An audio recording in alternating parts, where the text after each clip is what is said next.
Good afternoon, distance learners. All day I've been reflecting over where we've been since this pandemic started, and just wanted to share these thoughts with you. And just together we're going to ask this question: why has moving to distance learning been so difficult for us? I remember in 1998 writing grant proposals for distance learning. Now, I will tell you this, in 1998, I didn't get my grant awarded. It wasn't selected, so distance learning was not as welcomed in 1998. However, it was there. Remote learning is something that's not new.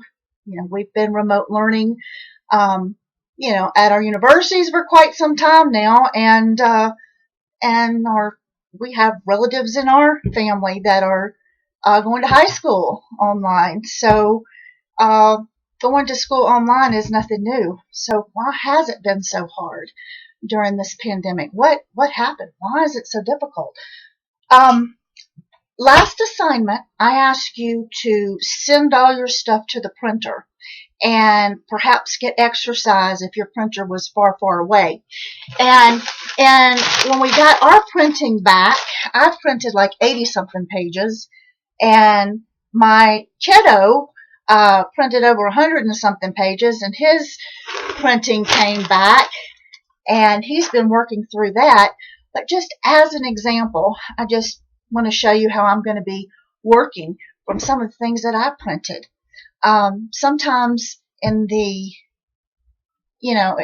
as an example of online learning, sometimes it's okay and it's comforting and it's beneficial to take a step back and just print some things out.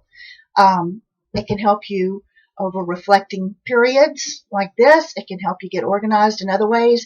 And in future videos, we'll talk about what our distance learners can do with that printing.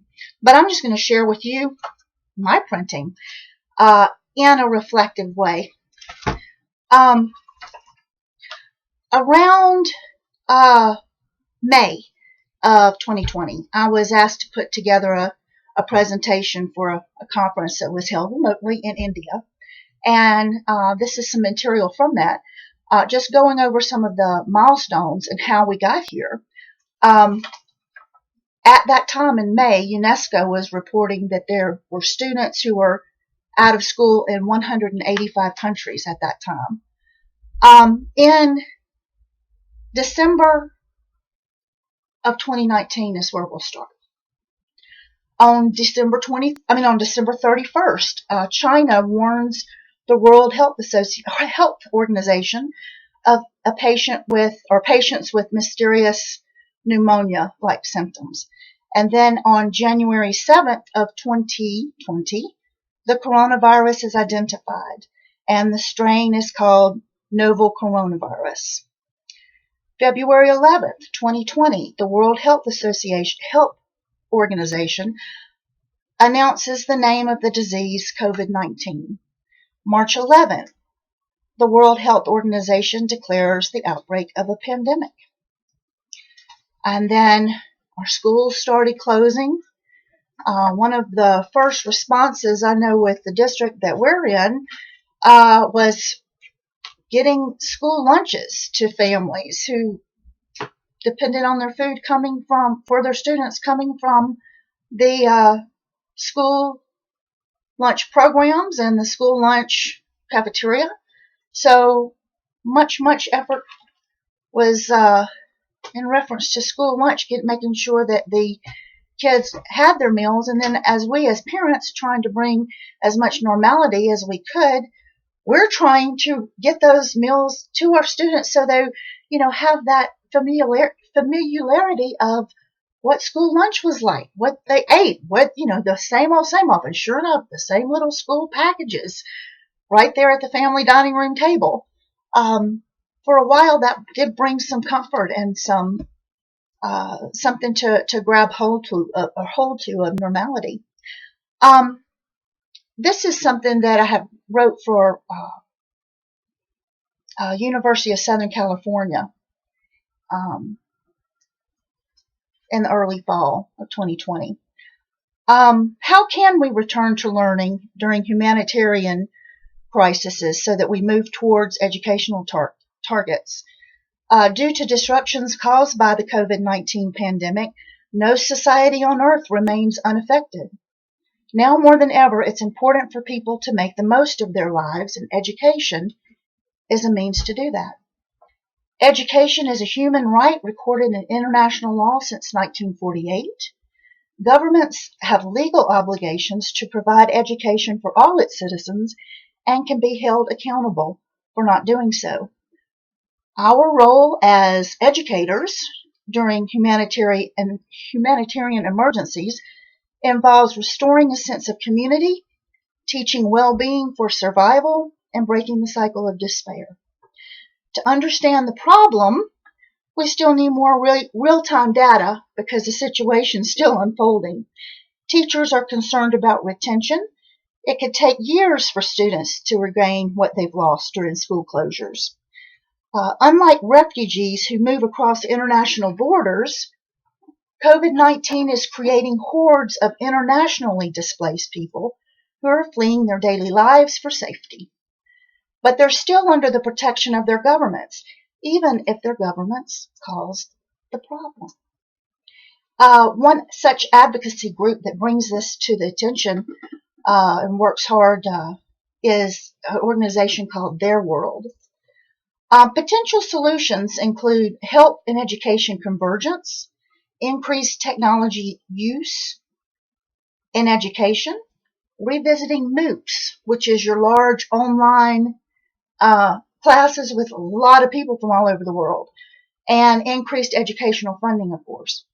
The U.S. Department of Education recently awarded REACH National Director Douglas Harris of the who's the Schindler Foundation Chair in Public Education and Chair of Economics at Tulane University School of Liberal Arts, one of their first contracts to collect data to see how the educational system is responding to the coronavirus pandemic.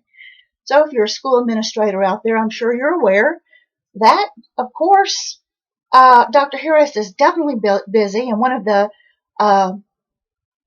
key points of his grant proposal and his methodology is artificial intelligence that he's using to monitor the school's websites to see how they're responding to COVID. One of the reasons that he was chosen as a recipient of this grant is because of his work during Hurricane Katrina and after Hurricane Katrina, where the studies that he conducted concluded that students who were impacted by school closures, it took them 2 years to regain what they lost. Then I go on to talk about what the future research would look like. And it's just a rundown of what any typical research looks like. The phenomenon of interest that we need to study is returning to learning following humanitarian emergencies. Humanitarian emergencies are nothing new. This, of course, the pandemic on such a large international scale, and the situation still unfolding, we still follow the same formalized methodology of research and study. And we would, of course, start by reviewing the literature. Look at what Dr. Harris has done out of Tulane. Look and see what's already out there, and then triangulate from different sources and different fields. See what's already out there and what we've already learned from returning to education in humanitarian crises. We'll then formulate research questions and objectives, define the research paradigm and approach, use case studies or other qualitative methods, go to the analysis stage where we analyze our findings, and then we go into discussion and implications. All right, and then after the research is done, that we will reflect more. Okay, because we as researchers are involved in the research. So we have to, knowing that we're part of the research, knowing that we're studying what we're involved in. We're studying homebound distance education. We're involved in it, and we reflect on it, and we look and see, well, how did our conclusions as participants in this whole process affect what our conclusions are. Then we'll go towards final conclusions and implications for future research. And then at that stage, that's when we start looking at advocacy. And of course, on an international level, we would want to contribute to the work that the Education Commission would look at. Now, this is an international group of world leaders and policymakers and researchers who work together on educational funding.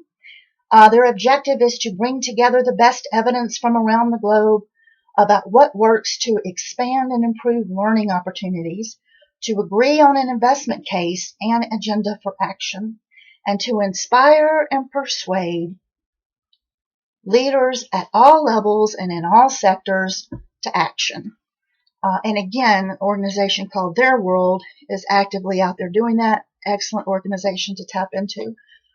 Since COVID-19, the pandemic is causing significant disruptions around the world. All of us are affected. As with other humanitarian crises throughout history, returning to learning is an important step for us to take to make sense of our lives, and especially so at this particular time in history. As mentioned earlier, education helps us restore a sense of community, learn well-being for survival, and break the cycle of despair. All right, and as mentioned earlier, I was contacted by colleagues in India to present about this very subject, and that was in May of this year. It was through SGT University in India. They hosted a virtual forum in which I was asked to contribute. And in this virtual forum, which was much like a MOOC, I would say, 1,200 participants from over 70 countries took place in the 3-day event. I loved it. It was the middle of the night, and I'd go log on and I'd see what colleagues and hear their presentations. It was wonderful to participate. I just felt so connected, in the middle of the night with my colleagues discussing these issues. It was wonderful. But during the process of preparing for the conference, not only was I able to spend time on this topic of education in humanitarian emergencies, I was able to manipulate myself through the changes and challenges of going virtual. Archaeologist Konstantinos Levon, anthropologist with the Ministry of Culture of Antiquities in Greece, who was also a speaker at this event, messaged me on Facebook when we were trying to compare notes, like, when are you going up? What do we do here? Is this being recorded? What's happening here? He responded back that this pandemic is certainly accelerating the virtual procedures for all of us. So all of us, no matter where we were in the world and what levels we were operating at, we were all challenged to go virtual. So even though these technologies, even though distance learning is nothing new, it has definitely been a challenge on the local level in our homes, and obviously on the international level at a scale that has yet to be determined.